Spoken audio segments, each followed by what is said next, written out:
butterfly effect. It comes down to a simple phrase. Change one thing, change everything. The one change in this world happens on June the 8th, 1997, when The Undertaker defends that prize, pro wrestling's richest prize, against Farouk of the Nation of Domination. In the lead up to this match, Ron Simmons asks Vince McMahon a very important question. Oh boy. You don't remember this? Nah, no recollection. What could it Why has there never been a black WWF champion? Wow.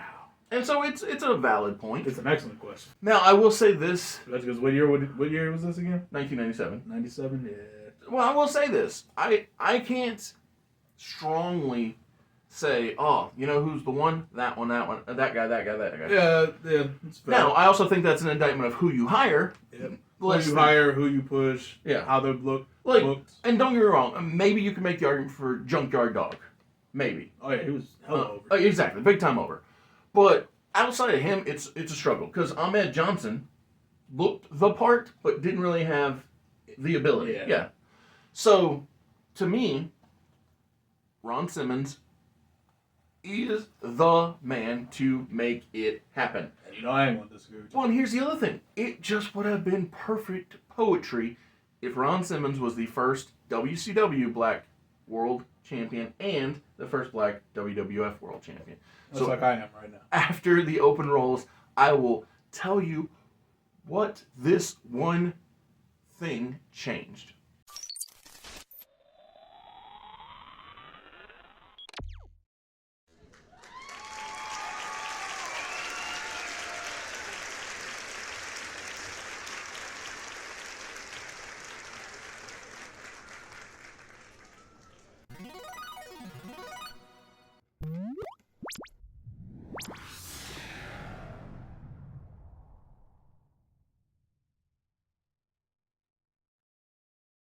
So, not only does Ron Simmons win at King of the Ring, but he defends the championship July the 6th, 1997, against the man called Vader. Ooh. Do you know why that's relevant, sir? Because he wasn't wrestling Shawn Michaels? Well, no, it's relevant because Ron Simmons wrestling Vader for this championship. Oh, it's just like the WCW one. It's because Ron Simmons defeated Vader for the big gold belt. So that's why. Yeah, but piece that together after fact. That's why so here's the other thing. The match happened at Canadian Stampede. Yeah. So it's not the main event. It's the semi-main event because the main event is Canada versus America, Austin and the Americans versus Bret and the Canadians. Yep. But it's still it's such beautiful echoes of what once was and what should have been, in my opinion. Indeed. But SummerSlam, August the 3rd of 1997, this is where things really start to get off track. Go crazy and be nuts. Whew. So, because of the events of Canadian Stampede, we have Bret Hart and Owen Hart taking on Shawn Michaels and Steve Austin in the semi-main event. Of course.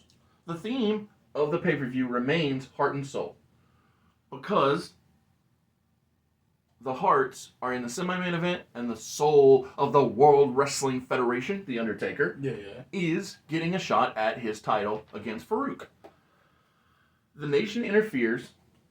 Savio Vega, PG-13, D'Lo Brown, Crush, the list goes on. Clarence Mason, all of them help. Oh yeah, Clarence Mason. Everybody helps Farouk retain, and the soul of the World Wrestling Federation is crushed by the Nation of Domination.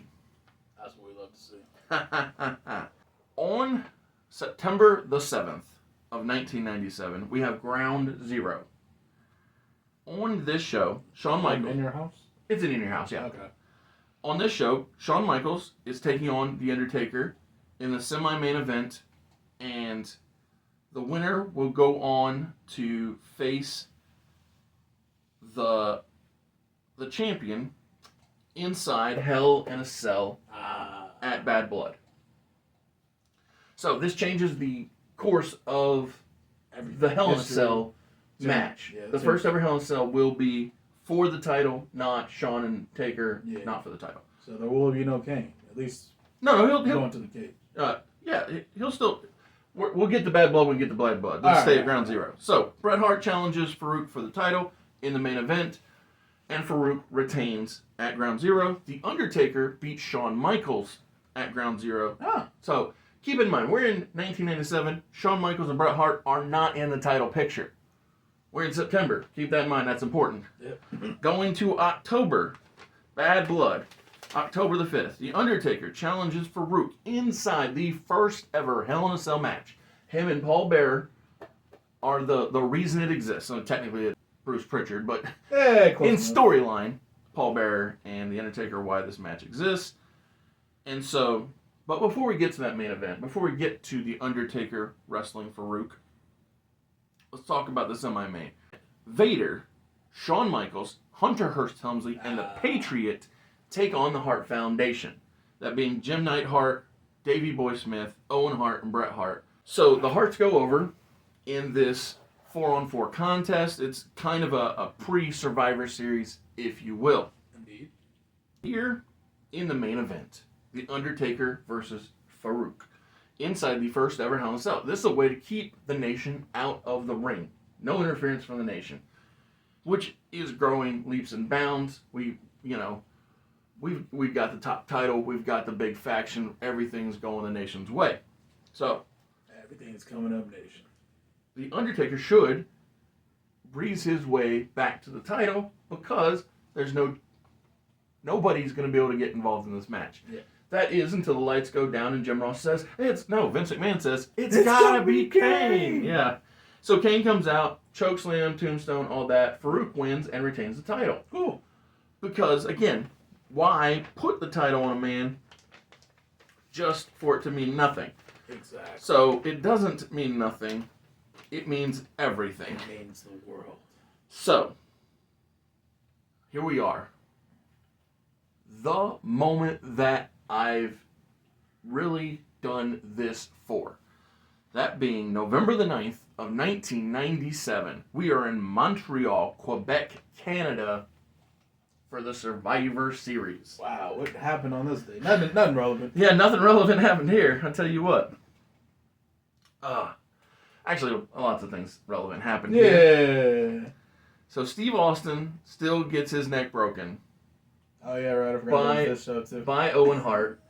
But it happens inside of a Survivor Series match. Oh, okay. When Owen sits down instead of drops to his knees for a pile driver. And so, like I said, it still happens. So Austin teams with Mero, Goldust, and Vader to take on Jim, Davey, Owen, and Bret. Right. We're in Canada. The Harts go over, and everybody feels really awkward watching Steve walk out with the help of the trainers, the referees, everybody. Yeah. Thank you for being here at Mr. Super Oz.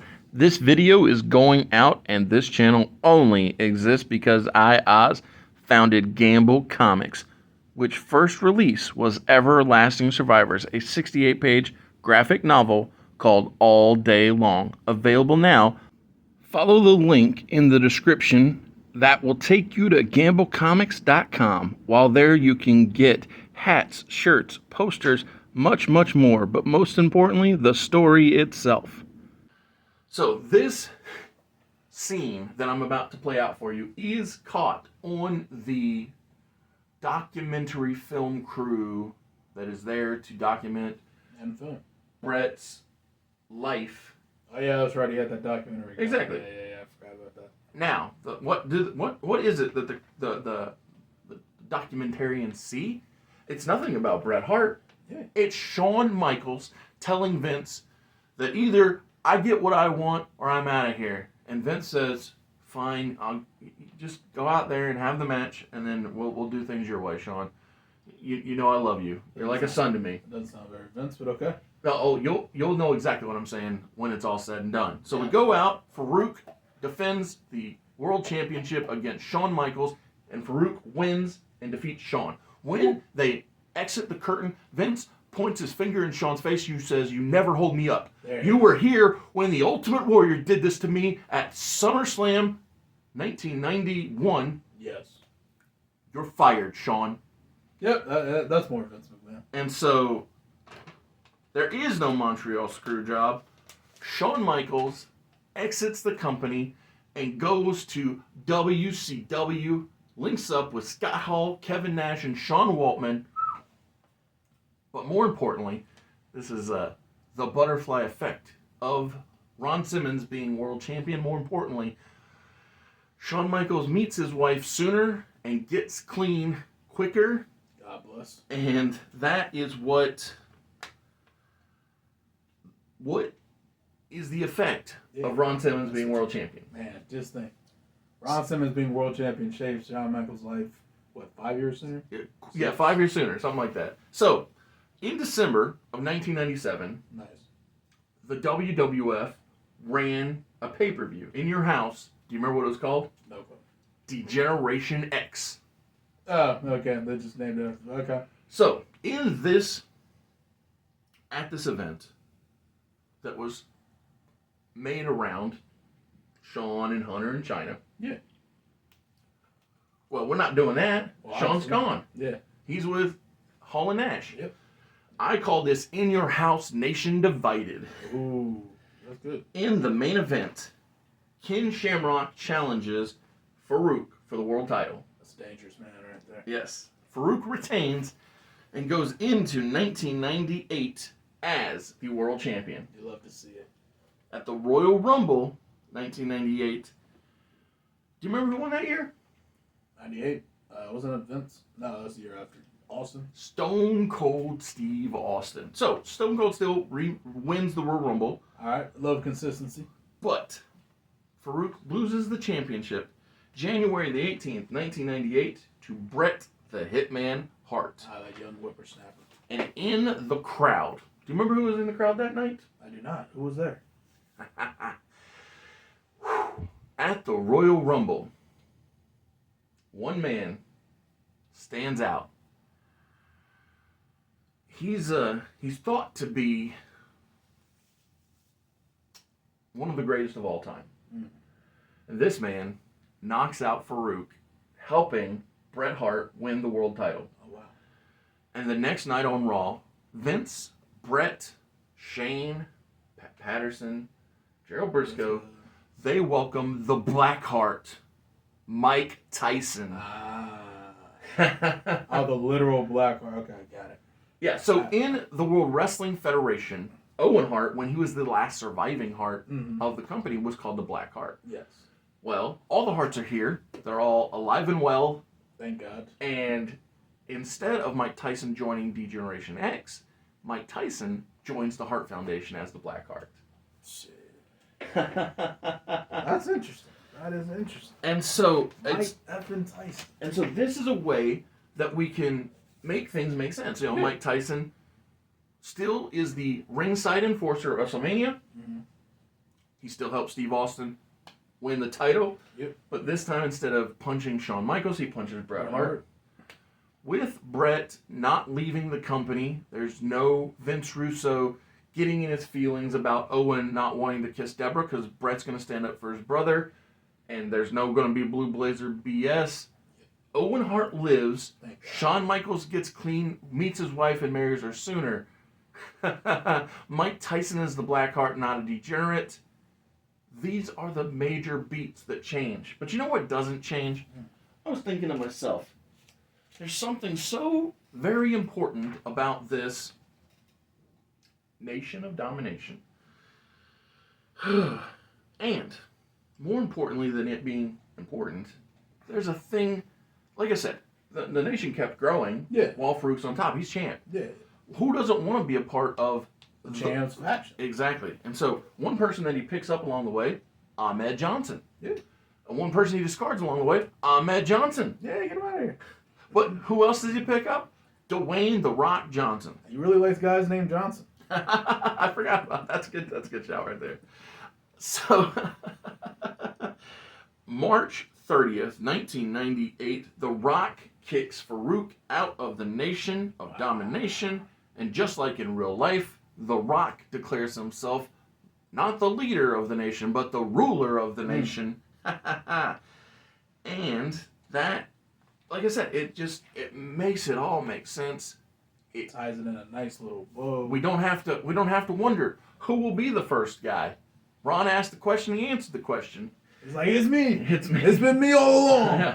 It's me all along, Austin. Oh my goodness. But yeah, that really is the catalyst event. That's the big jumping off point, the thing that really created Dream that changes the world.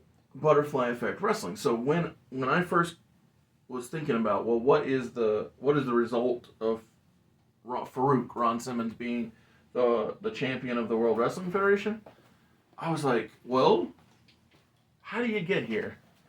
What does it do? And to me, the best part about it existing, Butterfly Effect, is that it can do great things. It can save lives. It can get people off of drugs and meeting their Nitro Girl wives. I know, right?